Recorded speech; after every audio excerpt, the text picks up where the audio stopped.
عليكم إن الحمد لله نحمده ونستعينه ونستغفره ونعوذ بالله من شرور أنفسنا وسيئات أعمالنا من يهده الله فلا مضل له ومن يضلل فلا هادي له أشهد أن لا إله إلا الله وحده لا شريك له وأشهد أن محمدا عبده ورسوله يا أيها الذين آمنوا اتقوا الله حق تقاته ولا تموتن إلا وأنتم مسلمون يا أيها الناس اتقوا ربكم الذي خلقكم من نفس واحدة وخلق منها زوجها وبث منهما رجالا كثيرا ونساء فاتقوا الله الذي تساءلون به والأرحام إن الله كان عليكم رقيبا يا أيها الذين آمنوا اتقوا الله وقولوا قولا سديدا يصلح لكم أعمالكم ويغفر لكم ذنوبكم ومن يطع الله ورسوله فقد فاز فوزا عظيما أما بعد فإن أصدق الكلام كلام الله وخير الهدي هدي محمد صلى الله عليه وسلم وشر الأمور محدثاتها وكل محدثة بدعة وكل بدعة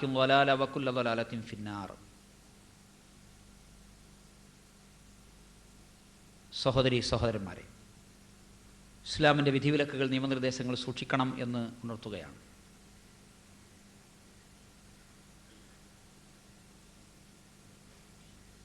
ലാ ഇലാഹ ഇല്ലല്ലാഹു മുഹമ്മദുർ റസൂലുള്ളാഹി എന്നതിന് സാക്ഷ്യം വഹിച്ചുകൊണ്ട് ജീവിക്കുന്നവരാണ് നമ്മൾ. അല്ലാഹുവല്ലാതെ ഇലാഹില്ല എന്ന് പറയുമ്പോൾ ഇലാഹ് എന്താണ് എന്ന് മനസ്സിലാക്കിയിരിക്കണം. ഫഅലം അന്നഹു ലാ ഇലാഹ ഇല്ലല്ലാഹ്, അല്ലാഹുവല്ലാതെ ഇലാഹില്ല എന്ന് നീ അറിയണം എന്ന് അല്ലാഹു പറഞ്ഞു. മനസ്സിലുറപ്പിച്ച് നാവ് കൊണ്ട് വെളിവാക്കി പറയുന്നതിന് മുമ്പ് അറിയേണ്ടതുണ്ട് എന്നർത്ഥം.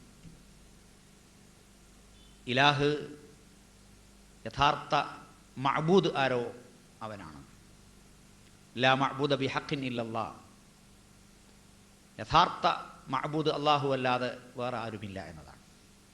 ഇബാദത്തിന് അർഹൻ അല്ലാഹു അല്ലാതെ ഇല്ല. അപ്പോൾ ഇബാദത്ത് എന്താണെന്ന് പഠിക്കേണ്ടി വരുന്നു. ഇത് അടിസ്ഥാന വിഷയമാണ്. പദപരമായ കസർത്ത് എന്നാണ്, ഭാഷാപരമായ തർക്കം എന്നാണ് നമ്മുടെ ജമാഅത്ത് സുഹൃത്തുക്കൾ അതിന് പേരിട്ടിരിക്കുന്നത്. എന്നാൽ ജമാഅത്തെ ഇസ്ലാമിയുടെ എഴുത്തുകാരാണ് ഇബാദത്ത് വിഷയത്തിൽ ഏറ്റവും കൂടുതൽ പുസ്തകങ്ങൾ എഴുതിയിട്ടുള്ളത്. പേജുകൾ കൊണ്ട് പോലും കനപ്പെട്ട പുസ്തകങ്ങൾ എത്ര എണ്ണമുണ്ട് എന്ന് എണ്ണി നോക്കാം. മുജാഹിദ് പ്രസ്ഥാനത്തിന് 2-3 പുസ്തകങ്ങളെ ആ വിഷയത്തിലുള്ളൂ. ശരി, വിഷയം അടിസ്ഥാനപരമാണ്. പ്രവാചകന്മാരുടെ പ്രബോധനത്തിൻ്റെ പ്രത്യേകത മനസ്സിലാകേണ്ടതെന്തോ അതാണ് പറയുന്നതെന്തോ അത് മനസ്സിലാകുന്നു, അതനുസരിച്ച് ജീവിക്കുവാൻ സാധിക്കുന്നു, അതനുസരിച്ച് ജീവിക്കുവാൻ എല്ലാവർക്കും സാധിക്കുന്നു. മതമനുസരിച്ച് ജീവിക്കുവാൻ സാധിക്കണം. ലാ യുകല്ലിഫുല്ലാഹു നഫ്സൻ ഇല്ലാ വുസ്അഹ, ഒരാളോടും കഴിയിൽപ്പെടാത്തത് അള്ളാഹു കൽപ്പിച്ചിട്ടില്ല, നിർബന്ധിച്ചിട്ടില്ല, ഏൽപ്പിച്ചിട്ടില്ല. തക്ലീഫ് എന്നത് മനുഷ്യൻ്റെ കഴിവിൽപ്പെട്ടത് അനുസരിച്ചു കൊണ്ടുള്ള ഇസ്ലാമിൻ്റെ ജീവിതത്തിൻ്റെ പേരാണ്. അപ്പോൾ അള്ളാഹു അല്ലാതെ ഇലാഹില്ല എന്ന് പ്രഖ്യാപിച്ചുകൊണ്ട്, അള്ളാഹുവിനെ മാത്രം ഇലാഹായി സ്വീകരിച്ചുകൊണ്ട്, അള്ളാഹുവിന് മാത്രം ഇബാദത്ത് ചെയ്തുകൊണ്ട് ഈ ലോകത്ത് ആര് ജീവിക്കണമെന്ന് വിചാരിക്കുന്നുവോ അവർക്കെല്ലാം ജീവിക്കാൻ സാധിക്കും. അപ്പോൾ റബ്ബിശ്റഹ് ലി സദ്രി വയസ്സിർ ലി അംരി വഹ്ലുൽ ഉഖ്ദതം മിൻ ലിസാനി യഫ്ഖഹു ഖൗലി, പ്രവാചകന്മാരുടെ പ്രാർത്ഥന, മൂസാ അലൈഹിസ്സലാത്തു വസ്സലാമിൻ്റെ പ്രാർത്ഥന. ഞാൻ എന്താണ് പറയുന്നത് എന്നവർക്ക് മനസ്സിലാകുന്ന വിധത്തിൽ എൻ്റെ നാവിൻ്റെ കെട്ട് നീ അഴിക്കണേ എന്നാണ്. അപ്പോൾ ഇബാദത്തിന് എന്ത് അർത്ഥം? ആ ഇബാദത്തിൻ്റെ അർത്ഥമനുസരിച്ച് ഏതൊരു മനുഷ്യനും ജീവിക്കാൻ സാധിക്കുമോ? ഭാഷയിൽ ഇബാദത്തിന് പല അർത്ഥങ്ങളുമുണ്ട്. ഏതൊരു വാക്കിനും ഭാഷയിൽ ധാരാളം അർത്ഥങ്ങളുണ്ടാകും. ഡിക്ഷണറികൾ നോക്കുക, ഏത് ഡിക്ഷണറി നോക്കിയാലും ഒരു വാക്കിന് ധാരാളം അർത്ഥം കാണും. 250-300 അർത്ഥങ്ങളുള്ള വാക്കുകളുണ്ട്. ഭാഷ വഹയിൻ്റെ അടിസ്ഥാനത്തിലുള്ളതല്ല. അഥവാ ഖുർആൻ ഇറങ്ങുന്നതിന് മുമ്പ് മക്കയിൽ ഭാഷയുണ്ട്. തൗറാത്തും ഇഞ്ചീലും ഇറങ്ങുന്നതിന് മുമ്പ് ഹിബ്രു അരമായ ഭാഷകളുണ്ട്. അപ്പോൾ ഭാഷാർത്ഥവും ഇസ്ലാമിൻ്റെ സാങ്കേതിക അർത്ഥവും തമ്മിൽ ചിലത് വ്യത്യാസം കാണും, ചിലത് വിപുലമായിരിക്കും, ചിലത് പരിമിതമായിരിക്കും, ചിലത് വ്യത്യസ്തമായിരിക്കും, ചിലത് വിരുദ്ധമായിരിക്കും. ഉദാഹരണം ഷഹാദത്ത് കലിമ, സർട്ടിഫിക്കറ്റ് വചനം, സാക്ഷ്യവചനം. അതാണോ ഇസ്ലാമിലെ ഷഹാദത്ത് കലിമ? അല്ല. രണ്ടാമത്തേത് നമസ്കാരമാണ്. സ്വലാത്ത് എന്ന പദത്തിൻ്റെ അർത്ഥം പ്രാർത്ഥന എന്നാണ്.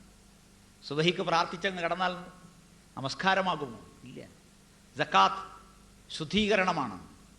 ശുദ്ധിയാക്കി വെച്ചാൽ സക്കാത്തായി. ഇസ്ലാമിലെ സക്കാത്ത് അതാണോ? അല്ല. സൗം നിയന്ത്രണം എന്നാണ് അർത്ഥം.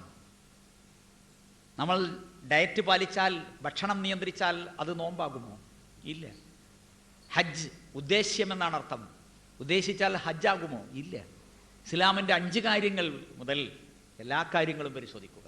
വിശാലമാണ് ചിലത്, പരിമിതമാണ് ചിലത്, വ്യത്യസ്തമാണ് ചിലത്. അപ്പോൾ ഭാഷാർത്ഥം അടിസ്ഥാനമാക്കിയല്ല ഇസ്ലാം അള്ളാഹു വഹിയിറക്കിയത്, അള്ളാഹു നിയമങ്ങളുണ്ടാക്കിയത്, അള്ളാഹു പ്രവാചകന്മാരെ പ്രബോധകന്മാരായി അയച്ചത്. ശരി, ഇബാദത്തിന് എന്താണ് അർത്ഥം? ഭാഷയിൽ അനുസരണം എന്നർത്ഥമുണ്ട്, ആരാധന എന്നർത്ഥമുണ്ട്. ചിലർ അതിന് അടിമവേല എന്നും അർത്ഥം പറയാറുണ്ട്. ശരി, അള്ളാഹുവിന് ചെയ്താൽ മുസ്ലിമാകും, അള്ളാഹു അല്ലാത്തവർക്ക് ചെയ്താൽ മുശ്രിക്കാകും. അള്ളാഹുവിനെ ഇബാദത്ത് ചെയ്താൽ മുസ്ലിം, മുഹമ്മദ് നബി സല്ലല്ലാഹു അലൈഹി വസല്ലമക്ക് ഇബാദത്ത് ചെയ്താൽ മുശ്രിക്. അള്ളാഹുവിനെ ഇബാദത്ത് ചെയ്താൽ മുസ്ലിം, മുഹീദ്ദീൻ ശൈഖിനെ ഇബാദത്ത് ചെയ്താൽ മുശ്രിക്. അള്ളാഹുവിനെ ഇബാദത്ത് ചെയ്താൽ മുസ്ലിം, ഈസാ നബിക്ക് ഇബാദത്ത് ചെയ്താൽ മുശ്രിക്. ലോകത്ത് ആർക്കും തർക്കമില്ലാത്ത വിഷയമാണ്. ശരി, എന്താണ് ഇബാദത്തിൻ്റെ അർത്ഥം? അനുസരണമെന്നാണോ? അള്ളാഹുവിനെ അനുസരിച്ചവൻ മുസ്ലിം, മുഹമ്മദ് നബിനെ അനുസരിച്ചവൻ മുശ്രിക് ആണോ?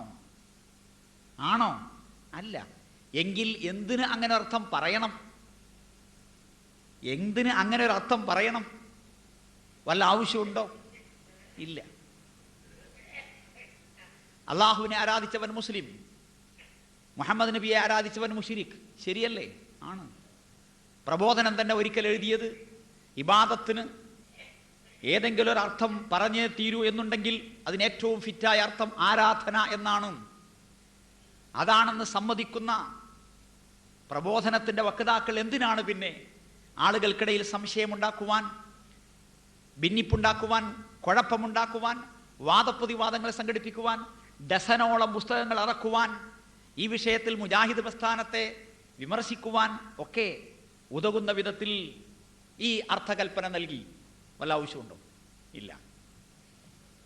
അപ്പോൾ ആരാധനയിൽ പരിമിതമാണോ ഇബാദത്ത് എന്ന് ചോദിക്കും. ആരാധന എന്നത് പരിമിതമല്ല.